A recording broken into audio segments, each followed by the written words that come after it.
자, 이번 시간에는 부가세 신고서 작성에 대해서 배워보도록 하겠습니다. 자, 지금까지는 이제 부가세 신고서를 작성하기 위해서 거기에 해당되는 부속명세서 작성을 지켜봤고, 이 부속명세서 중에서 이제 자주 작성하는 것들 위주로 살펴봤습니다.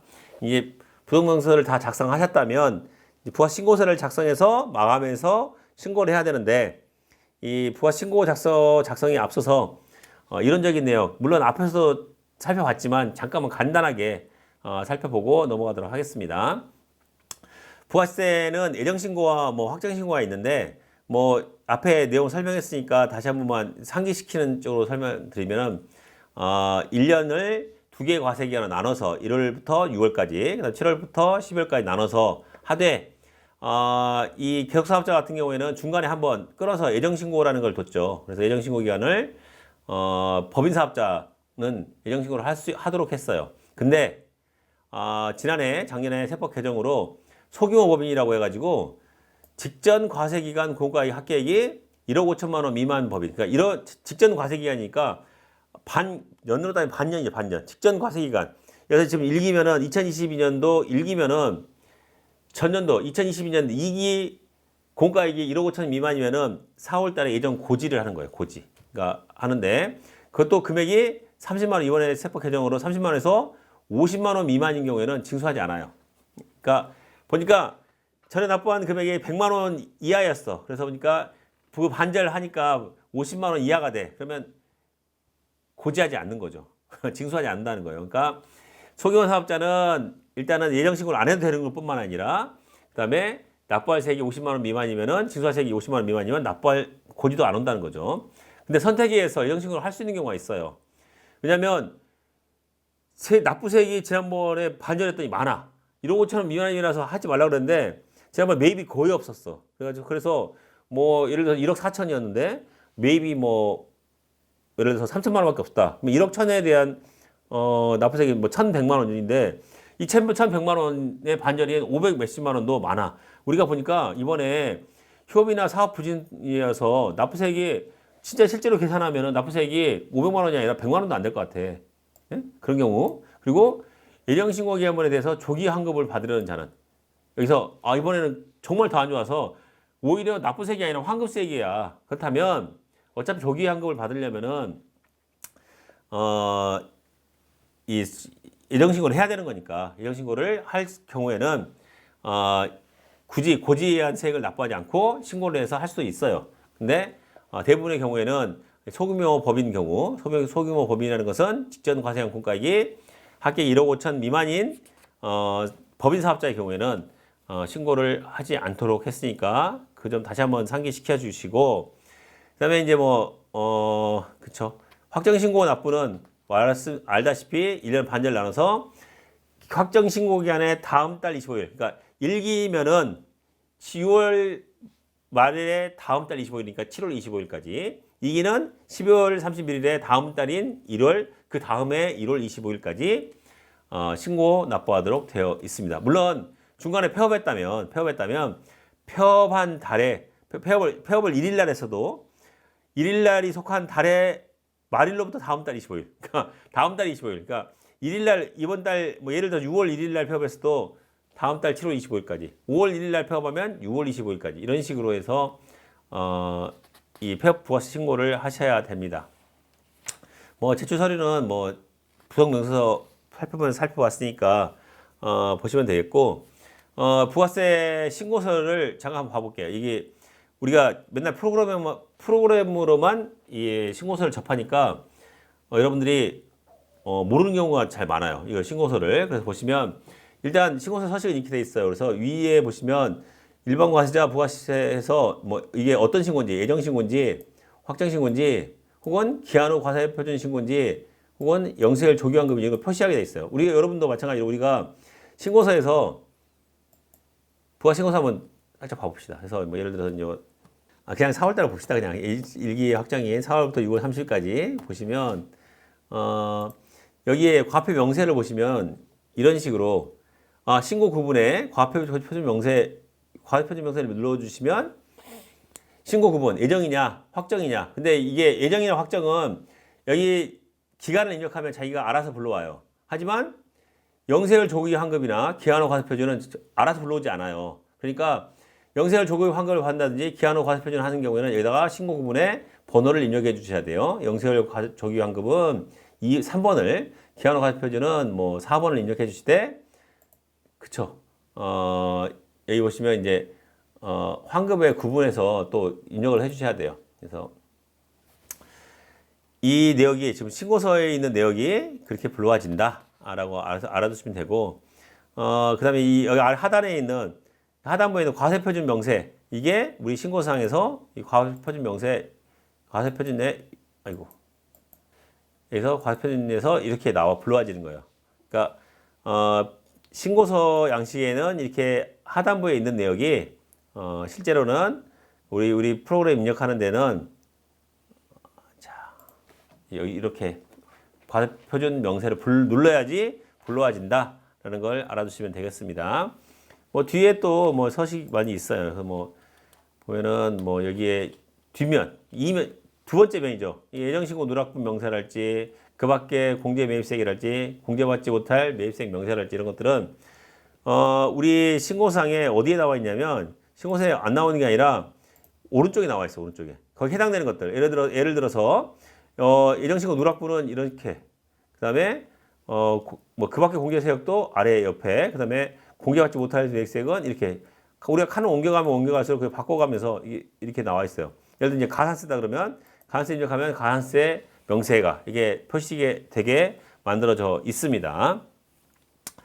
자, 그 내역 설명해 놨으니까 한번 쭉 살펴보시면 되고, 여기 이제 신고서 작성하는 거니까 뭐 그렇게 어려운 점은 없습니다. 근데 좀 주의 있게 봐야 될 부분이 뒤에 이제 신고 작성 요령이 쭉 나와 있는데, 뒤에 있는, 우리가 신고서만 보다 보니까 신고서 뒷면에 뭐라고 써 있는지 안 보이잖아요. 그러니까 일부러 제가 여기다가 칠해놨어요. 이렇게 신고 뒷면에 어떻게 써 있는지.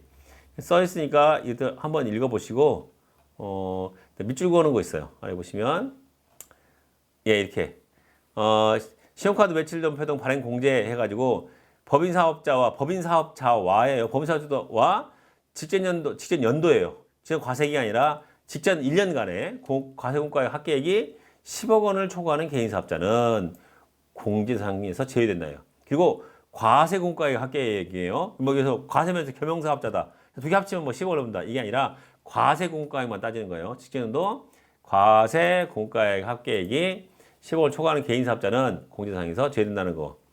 이런 식으로 돼 있으니까 한번 읽어보시면 되겠습니다. 자, 그 다음에 또 우리가 제일 어려워하는 거 있잖아요. 가산세.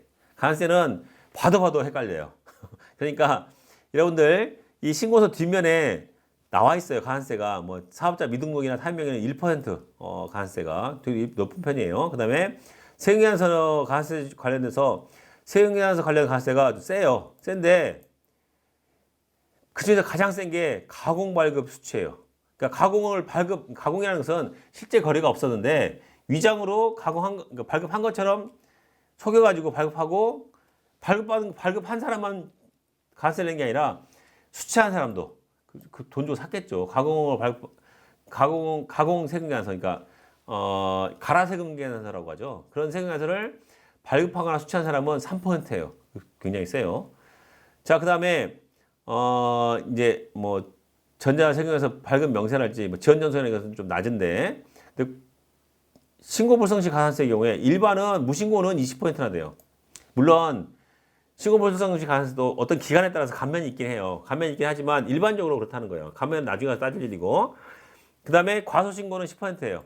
하지만 둘 다 공이 신고를 무신고하거나 과소신고하는데 부당하게라는 것은 일부러 뭔가를 조작해서 무신고하거나 일부러 안 하거나 과소신고를 초과 환급하는 경우에는 40%예요. 예? 그래서 거기서 또 국제거래에서 발생한 부당 무신고는 60%나 돼요. 그러니까 여기는 부당이라는 것은 뭔가 하기 위해서 인위적인 노력에 수반된 결과예요. 일반적인 것은 그 외에는 다 일반적인 거고, 뭔가 하려고 조작한 경우죠. 뭐 거래가 있었는데 없는 것처럼 조작했다든지 뭐 이런 식으로 해서 한 경우에는 국내 거래는 40%, 국제 거래는 60%의 무거운 가산세가 있으니까 반드시 이 정도 되면은 거의 하지 말라는 거죠. 하면은 가만두지 않겠다 이런 수준이니까 보시기 바랍니다. 자, 그다음에 납부불성실 가산세는 여기 이번에 변경됐어요. 어떻게? 올해 2022년도 2월 달에 부가세법 시행령 개정으로 해서 원래 예전에는 만분의 3이었잖아요. 그러다가 이제 이 바로 직전에는 만분의 2.5였어요. 만분의 2.5였는데 다시 올해 세법 개정을 통해서 만분의 2.2로 낮춰졌어요. 그러니까 이것도 나중에 여러분들이 뭐 수정신고하거나 할 때 기간을 잘 보셔야 돼요. 그러니까 예를 들어서 작년 거 뭐 1기 뭐 확정을 다시 뭐 수정신고한다라고 한다면 납부불성실 가산세 기간에 따라서 만분의 2.2가 계산되기도 하고 만분의 2.5가 계산되는 시점이 있으니까 물론 프로그램에서 보완해가지고 뭐 이렇게 계산해주긴 하지만 여러분들 아셔야 한다는 거예요. 그래서 만분의 1일, 만분의 2.2로 이번에 2월달에 개정됐다는 거 알아두시고 영세율 과세표준 불성실은 이렇게 특히 아까 말했듯이 선정일자가 다음 달로 넘어가는 경우 이런 경우에는 무신고하거나 과소신고하는 경우에 0.5%면 적은 돈이 아니에요. 뭐 보통 막 이 신고 수출을 뭐 10억, 20억 단위로 하는 경우에는 1%면 1,000만 원이고 0.5%면 500만 원인데 적은 돈 아니죠. 그러니까 가산세 물지 않도록 조심해서 하셔야 되고 예, 현금 매출 명세서 불성실 가산세 역시도 가산세가 1%로 되게 높습니다. 그래서 여기 이것도 잊어버리지 마시고 기억하시기 바랍니다.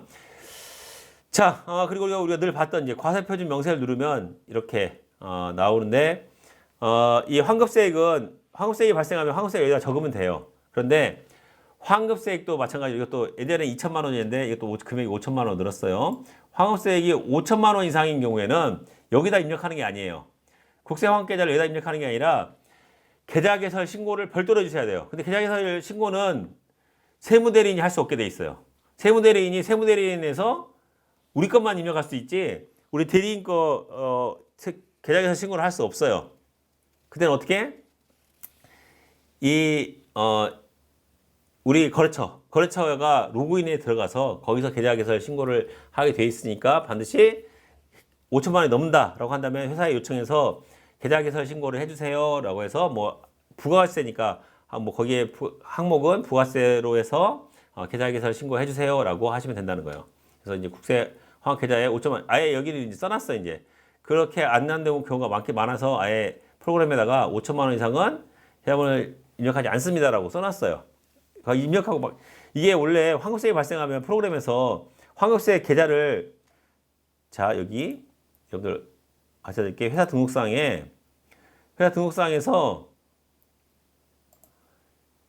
예, 추가 사항을 보시면 추가 사항에 이렇게 국세 환급 계좌를 입력하게 돼 있잖아요. 이렇게 각 계좌를 입력하게 돼 있잖아요. 이렇게 입력해 두시면 어떻게 해요?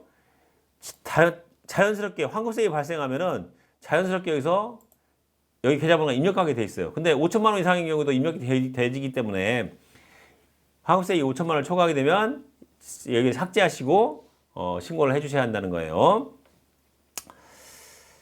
자, 그 다음에 뭐 주의할 내용이 나와 있는데 이 수익금액 제외로 구분하는 난들 조심하셔야 돼요. 이게 수익금액 제외로 하는 게 세법에 열거가 돼 있어요. 그래서 뭐 그냥 자기 마음대로 수익금액 제외라고 하시면 안 되고 수익금액 제외라고 하는 것만 제외로 하시면 된다는 거예요. 수익금액 제외 이게 나와 있는 것들 수익금액 제외란 해주시면 되겠습니다. 그리고 면세 수입 부분은 면세는 계산서 발급과 수취금액이 계산서 합계표에 있는 금액이 계산서 합계표에 매출이사 계산서 합계표는 84번에 매입 세금계산서 합계 금액은 85번에 불러와져요. 그러니까 여러분들이 이 신고 작성할 때 금액이 맞는지 확인해 보시면 되겠습니다.